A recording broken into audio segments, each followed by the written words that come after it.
Welcome to the Cultivation Podcast. I'm your host, Tom Hamill, coming at you with another episode today as we're doing the interviews. And today's guest, what can I say about this guy? I will say this. You've heard me talk about the value, the importance of community and relationships in other seasons. Season 2, if you didn't catch that one, go back, watch that, listen to that. But sometimes on this journey that we're living, there are people, there are couples, there are families that come into your life that you didn't even know you needed. You didn't even know you were missing out on them.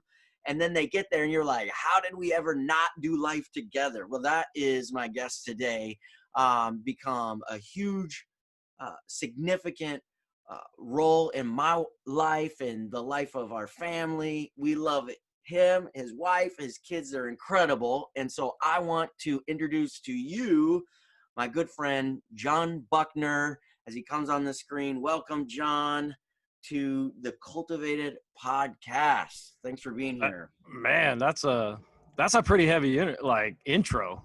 I must have sent you a little side money to say, hey, talk me up really well. But I'm going to assume that most of that was directed at my wife, how much you guys love us, and I just get to tag along for the ride.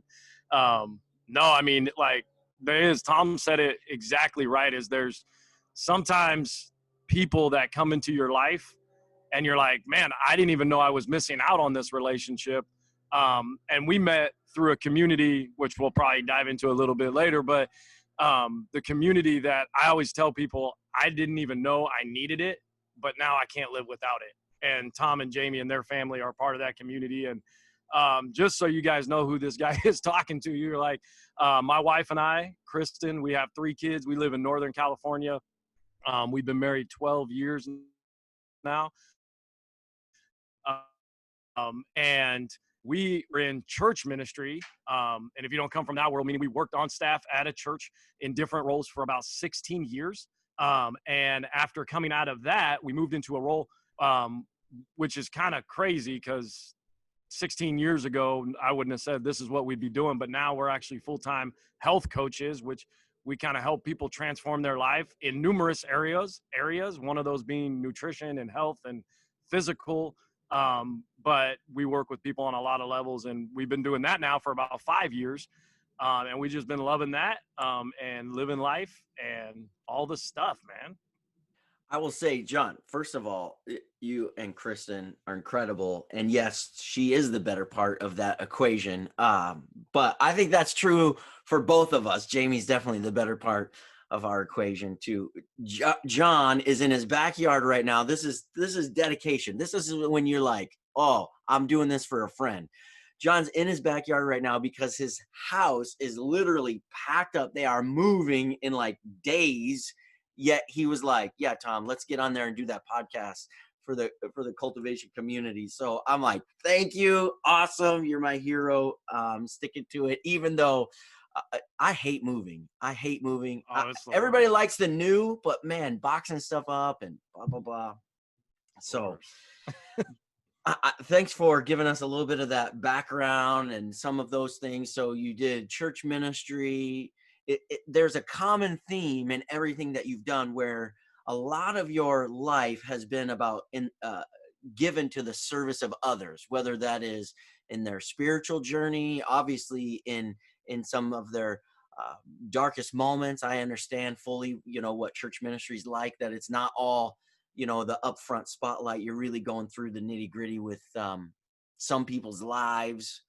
Funerals are a part of that, right? And just devastation moments, those kinds of things. And then now still helping people put in that structure and that system for their physical health, their mental health, that sort of thing. So did you always know that you were on a mission to just impact and inspire people? Like, is that always the dream focus that you've had for your life? When did that come from? Where was that birthed out of?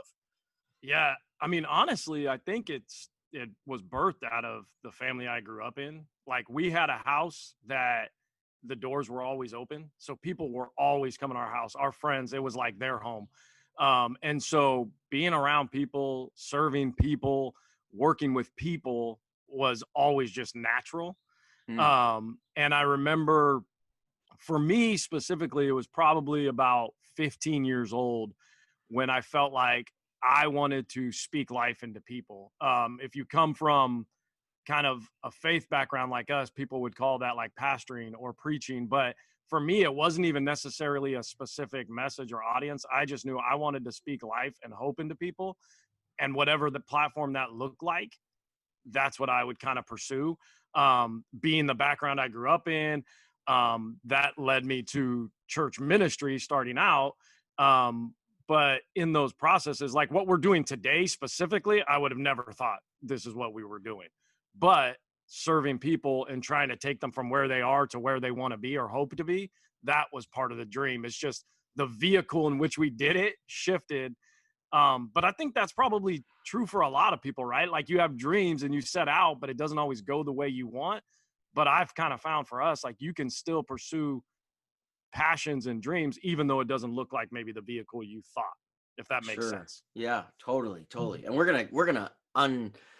gonna tackle some of that, really like the shifting of dreams here just a little bit. But I want to like if somebody were to see your ESPN highlight reel, prime time reel, that show's not on right now. Now it's just Sports Center, but it's like Sports Center on repeat all day in my house. So that's, you say yeah, like sure. ESPN, that's like, Yeah, I'm like living dreams. but okay, so to look at your life today, you are living the dream. You're successful. You're making some decent money at what you're doing.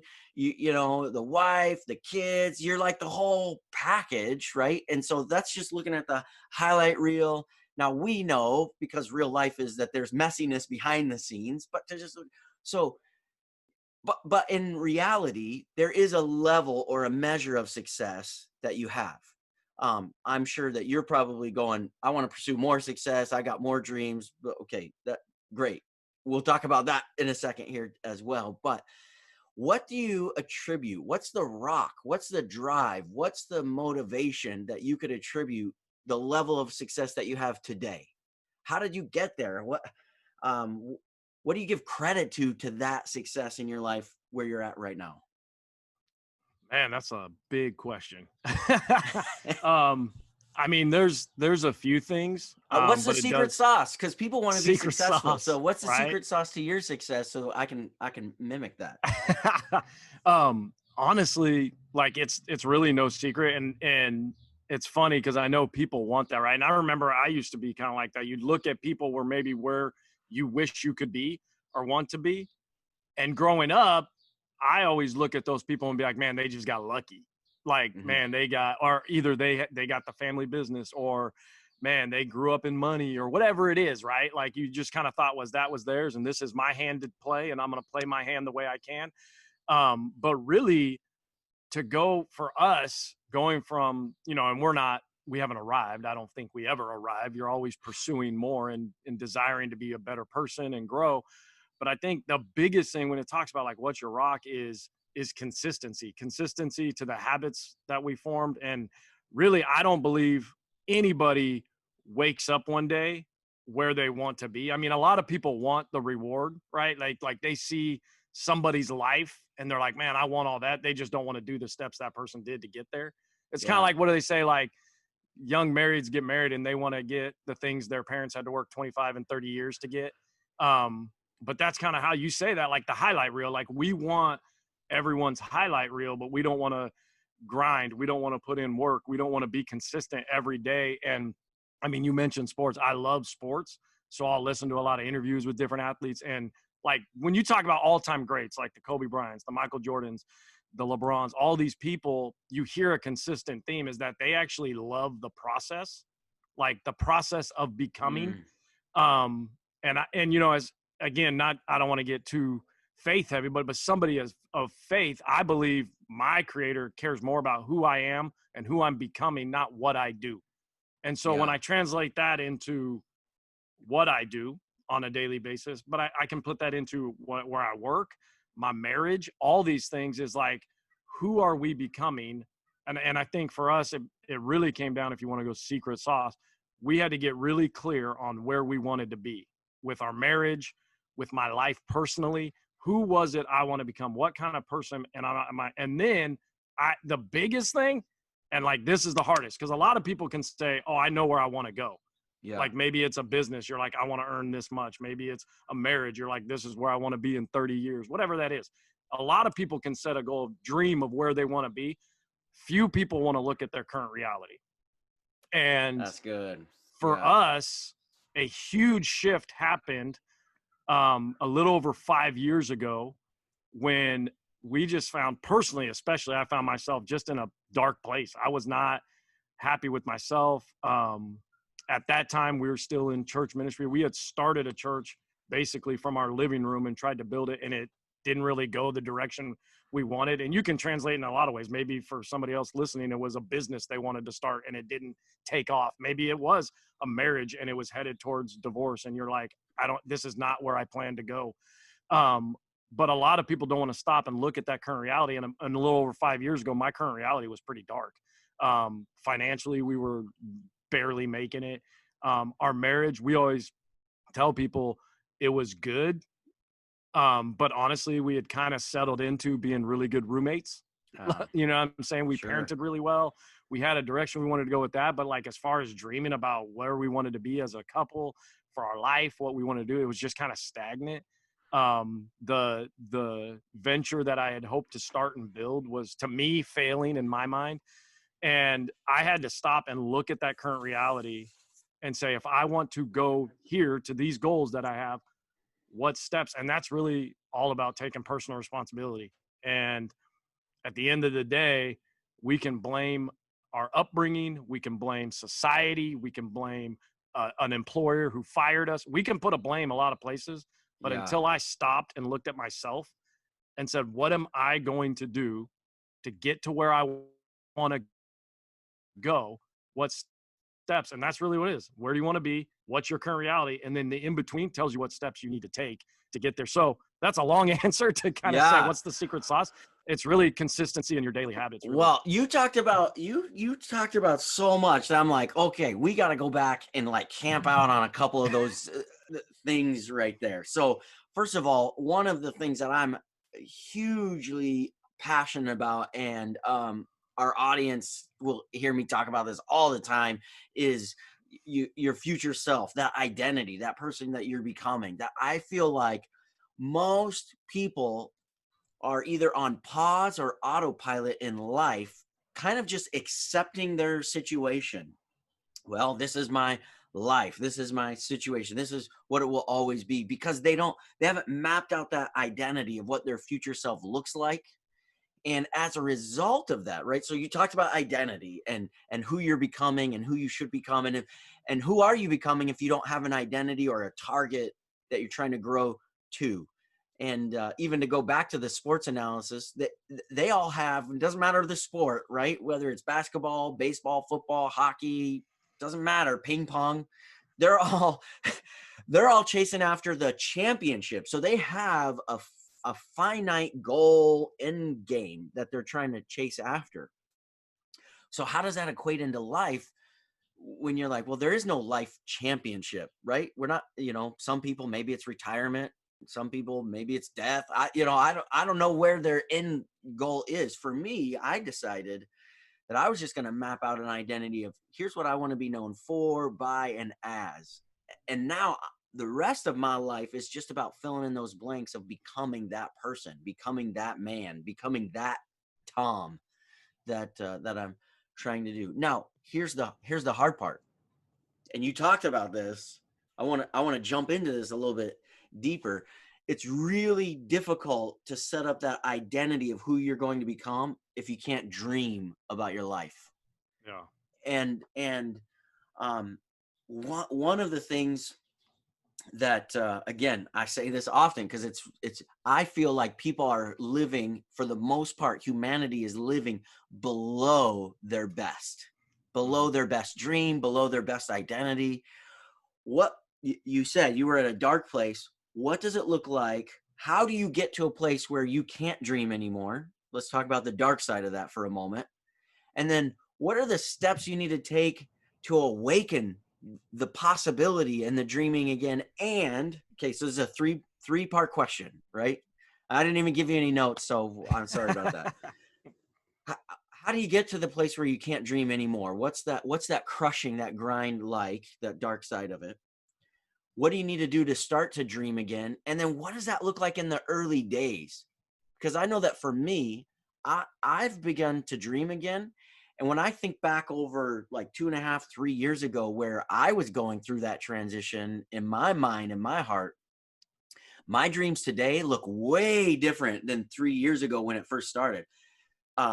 It was like some baby steps. So can you talk about just those three things as we rattle off where this conversation has taken us? Because this stuff is Yeah. awesome. I love it. Yeah. Yeah. You might need to refresh me on the three questions, but Okay. so wait, where do you want me to start? Yeah, let's start with, I mean, I just wanted to relate to our audience. So how do I want to phrase this for you well so you can answer it, right? Let's talk about the dark side for a Okay. moment. Like when you can't dream, when did you realize that you weren't a dreamer anymore? Yeah. That you weren't dreaming about your life, or you just settled in? And what was that grind like? You talked about some failures, but can we dig into that for a second? Yeah. So I think for all people, I think it starts, and when I began to realize that I was kind of in this dark spot, it was really starts with what I was actually pursuing or what I determined success. So for us, we had started this venture from our home, hoping to grow it. And for us, for a business, that might mean grow a revenue stream, grow a product, whatever. For us, it was growing people coming to attend our services, obviously. And it wasn't looking that way. And so I had to step back and be like, I had determined my success was by how many people I could fit into a building. And if I didn't hit a certain number, I must be failing. Or if the finances weren't coming in, so I was, what happened was the result of, for us, a Sunday morning, good leader or a bad leader Hmm. based off who showed up, who was a part of it. And so basically I was looking at the results of something determined who I was, the quality of person. And what happened was, instead of talking things out that I was internally struggling, and some of this even stems back fears, doubts, different things from my childhood, which we can unpack that too. But that dark space was taking me to a place that my worth was determined by basically what was produced by what I was doing. And if I was So failing in that, then I wasn't great. you had defined success and ultimately the value of your life by external measures, Yeah. Yeah. right? So if Yeah. I reach these external measures, that is what success looks like, and then therefore is my value. Exactly. Man, Exactly. But I think, that's so well, I crazy. think people We do do that all the this. time. I think people do this in marriages too, because you look at this as like, I know, like, I'm not going to say like personally, but like people will, hey, maybe if we have the house, if we, even with kids, like if we have the 3 kids, the house, like they measure, man, I must be arrived. Like we have a great marriage. Well, we had all those things. Like we had a house, we had 3 kids, and our marriage wasn't great. Hmm. And I'm like, but we're doing all the right things. Outwardly, it looked great, right? But inwardly, like I said, like we had kind of settled in to being really good roommates. But a lot of that stemmed from my own personal, not taking personal responsibility and Yeah. dealing with some of the things that I was battling.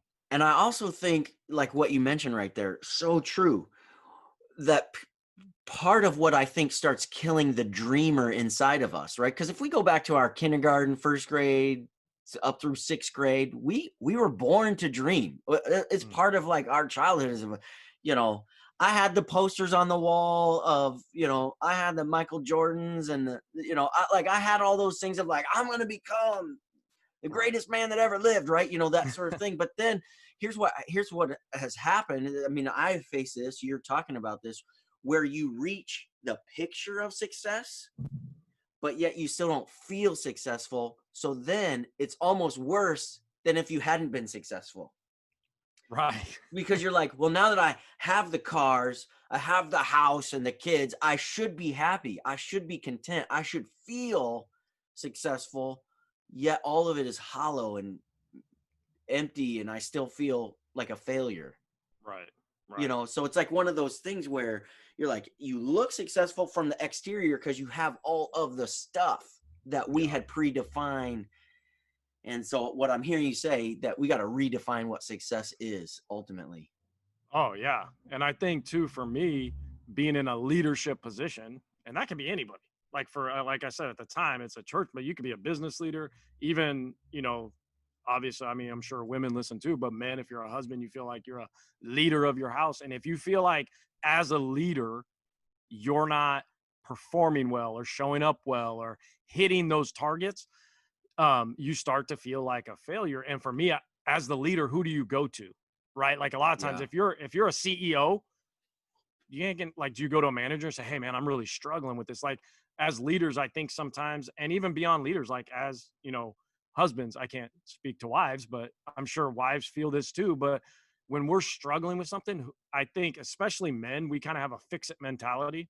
And that was Yeah. really my problem. When I was struggling the most, I thought, oh, I can fix this. And every time I couldn't fix it, made me feel more like a failure. And some of that, there was fears and stuff in me stemming from my childhood and things I experienced with my father, that I had fears of, like, man, I'm not going to do what he did. And I don't know how much you want to unpack that, but there's things Your that I had story. to Yeah. walk through that he honestly creeped back up when I had kids. And I had to battle some of that stuff, which was all mental and internal. Yeah. I do want to go into that space because I think it leads us into you, you have to you had mentioned this earlier of you have to take into account your current reality, right? Because now we're going to go into question 2 of like, how do you begin to dream again? What does that look like? What's the shift that has to happen?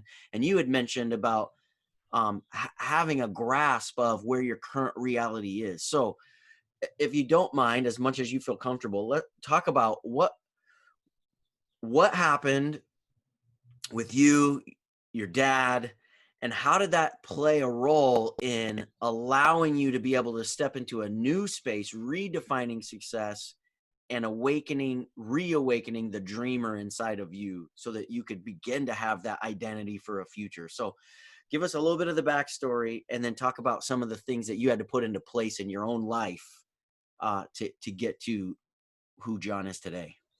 Yeah. So I'll briefly do the backstory, but I mean, in a nutshell, up until I was 13 years old, we had a picture perfect family. I have 2 sisters. We were just a great family. Like, I have no childhood struggles. I mean, when I think back on my life growing up, it was fantastic. Never went without, went on family vacations. It was beautiful.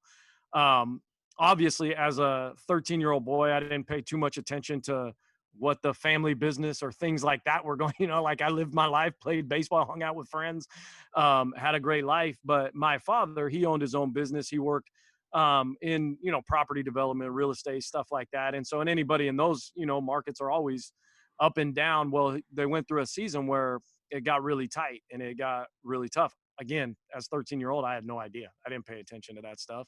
I just knew my dad was always present. My dad was a great dad. From all accounts, to me, he was the best example I'd ever seen of a husband, of a father, of just a man. He was a great man. And so, no clue anything was going on in our family.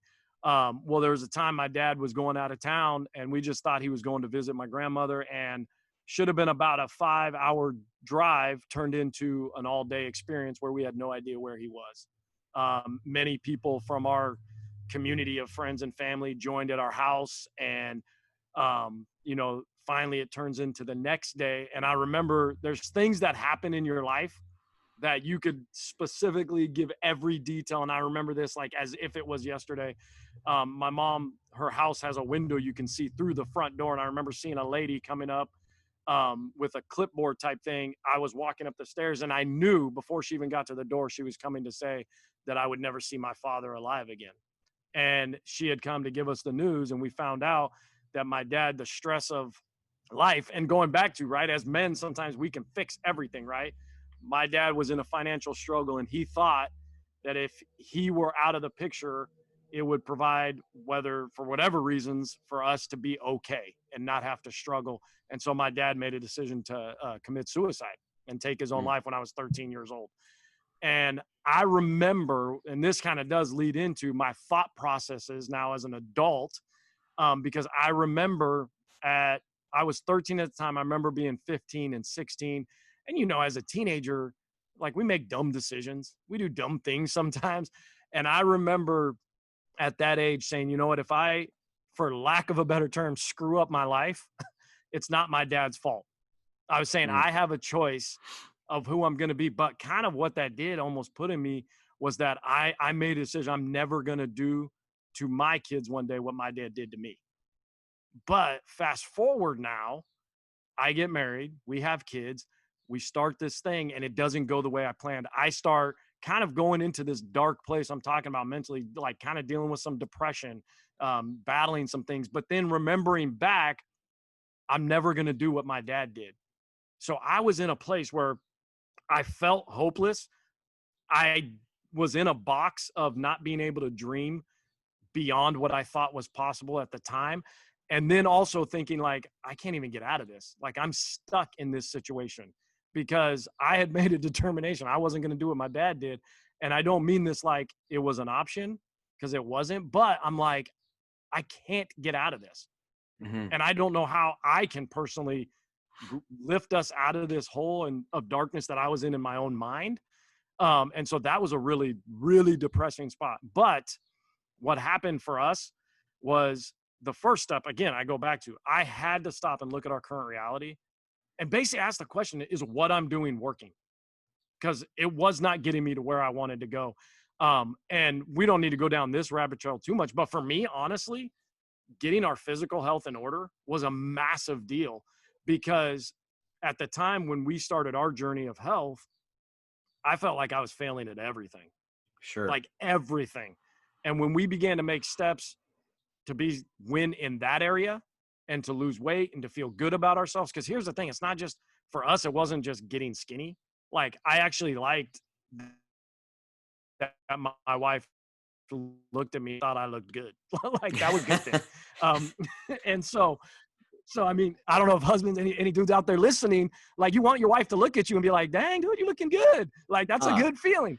Yep. And so, but we began to win in an area, and I felt like I was failing in so many areas. So when we began to see success, I was like, oh, I like that. And it gave me the confidence, hey, if I can get this area of my life in order, maybe there's some other areas of our life we can get in order. And when I began to look at that, it translated into, hey, how can we get our financial picture in order? Hey, like with my wife, with Kristen, hey, how can we work on some things?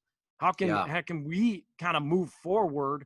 And when it comes to like dreaming, our sometimes environments, I think is a good word, limit or expand our ability to dream.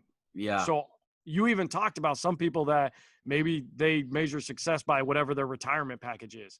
Like, honestly, that's a limiting dream, because you're limiting your dream to what some company says you're capable of maximizing by your years of working here. And I'm like, I don't want to give the power to somebody else to set the limits on what I can dream about. Yeah.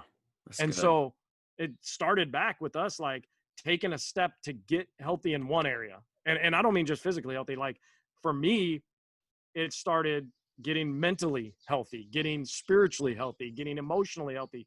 For my wife and I, getting relationally healthy. We had to get financially healthy, because that finance, that caused a massive stress on our marriage. Sure. And when you start dreaming in one area, it opens up the possibility of, man, if I can do this, maybe over here we can do that. And so that kind of started. That's a rabbit trail. Sorry. No, I think it's so true. I mean, I think here's what I love, the simplicity, if I could recap it, is that don't start with big dreams. Just start in one area, get little wins, and there will be a cascading effect. I think sometimes in life, our tendency is to look for the big moments, right? The big breakthrough, the big transformation. And what happens in real life is that there's not really a big moment. There's the building of these little moments till it tips the scale. Right. And I know that something that you and I are pretty passionate about, because we talk about this and we're friends even outside of the podcast here, that honestly, it's more really about those daily habits. Oh, yeah. Right? That I know that for me, I mean, it's literally almost the same story of like, oh, I peeled off this layer and I started to experience a little bit of what's possible in this one area, and it awakened, well, if I did it here, maybe I could do it here, and maybe I could do it here, and maybe I could do it here. And you start putting habits and structure and dreams and possibilities in what was one area, just hoping for a little bit of success or breakthrough. And then you're like, oh, I start building my confidence. Yeah. Honestly, with building the confidence, it awakens the dreamer of going, well, if I could do this, then maybe I'll have the courage to take the risk to try that. So Oh, I, for sure. it wasn't really a rabbit trail. I think it's right on, and it's something that is just One, fascinating. And if I could throw this in there, not to cut you off, nope. but it kind of relates because one of my favorite books is The Compound Effect by Darren Hardy.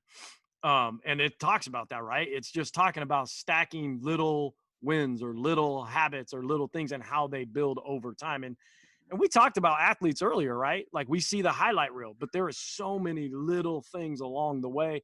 And that was a huge thing my wife and I did. And I'll throw this in, it was actually on our honeymoon.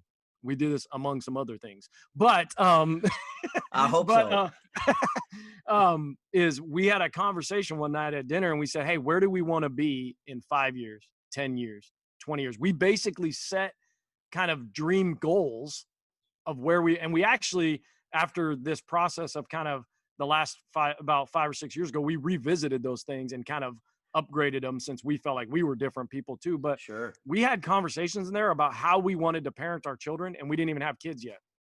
We had conversations about what we want our home to look like when they're teenagers.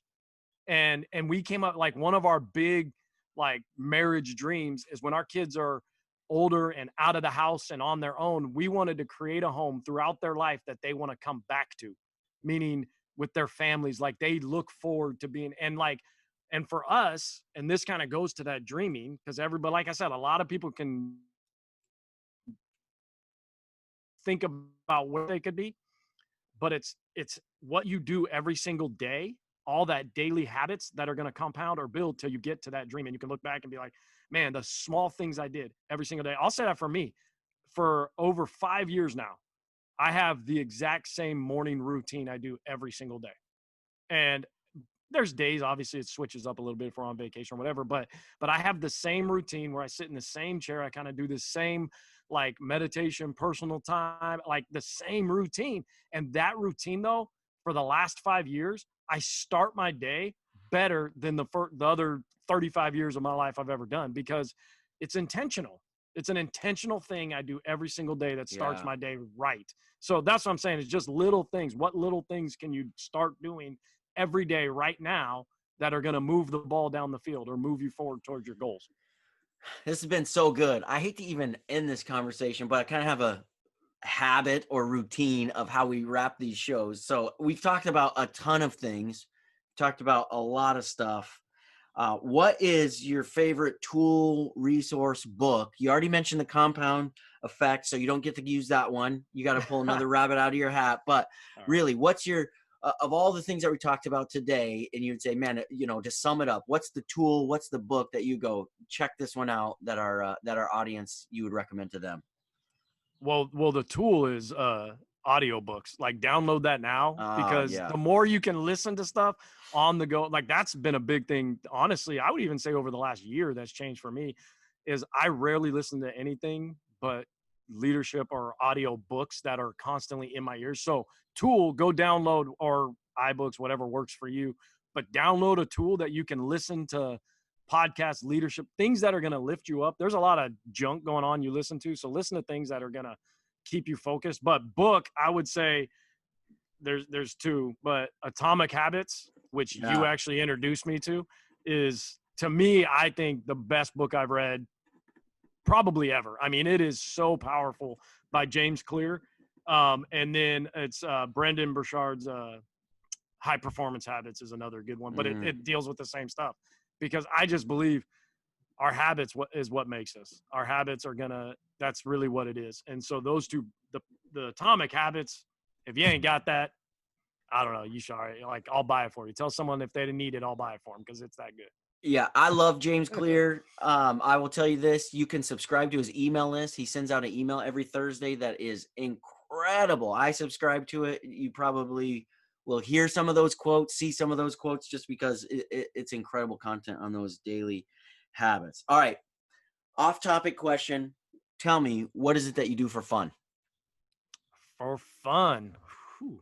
I There's know a it's lot of not things Halo because I slaughter you at that game. you do. I still have fun though. I Yeah, still it have is fun fun. with It it. is fun. Yeah. Yeah. Like honestly, a lot of our fun nowadays revolves around what's going on with our kids' activities. I love my son plays baseball and I coach his team. I love being on the baseball field with him. Mm. Like that's the great. My son's getting to an age where like we do kind of enjoy the same thing. So it's a really fun time of life. Yeah. Yeah. And so those are things, but outside of kids, my wife and I doing date nights. We love driving around our town and finding cool little spots or just, but hanging with my family is honestly the most fun. Like we love it. Like that's what we love to do. Um, and so anything that's involved in my family is fun for me. Awesome. All right. Last question, and then we're going to wrap. How do we find you? How do we follow you? How do we stalk you? Social media, websites? What have you got? What if we wanted to get more information? Because this was a great show. Instagram and Facebook are probably the easiest. Those All are the right. best I'm on. It's And is just it my just name, just John John Buckner? Buckner. Yeah. No, They can see nothing that on the tricky. screen right now. Yeah. They can Nothing see that on the tricky. screen. But yeah, Awesome. follow us. Yeah, I love it, man. I always love connecting with people on social media. Perfect. Hey, thanks, John, for being our guest today. Really appreciated having you on the show and opening up and talking to us about habits, dreams, identity. It's been incredible. Hey, that's our show for today. And I just want to do one little quick highlight recap. You heard John talk about some real intimate stuff with his dad. If you're dealing with some mental health issues, if you're feeling like you're stuck and you don't have a way out, I just want to encourage you with a couple of thoughts. One, would you reach out and get some help? Because there's a lot of help for you. And it's really important that you do that. Don't journey through life alone. Don't suffer alone. Make sure that you get the help that you need. And then the second thing that I want to just tell you is that you're important, that you matter, and you matter to humanity. The rest of humanity is waiting for you to awaken to your identity, because that brings value to all of us. You bring value to all of us. So I just want you to know that thought today.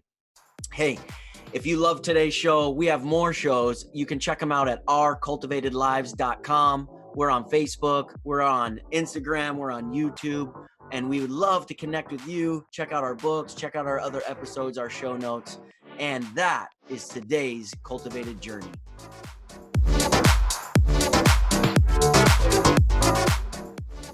Thanks for checking us out today. Be sure to hit the subscribe button so you don't miss out on all the incredible content we have coming out. Also, we'd love to hear from you in the comment section. We read those, we respond to those as we journey together in the cultivated life.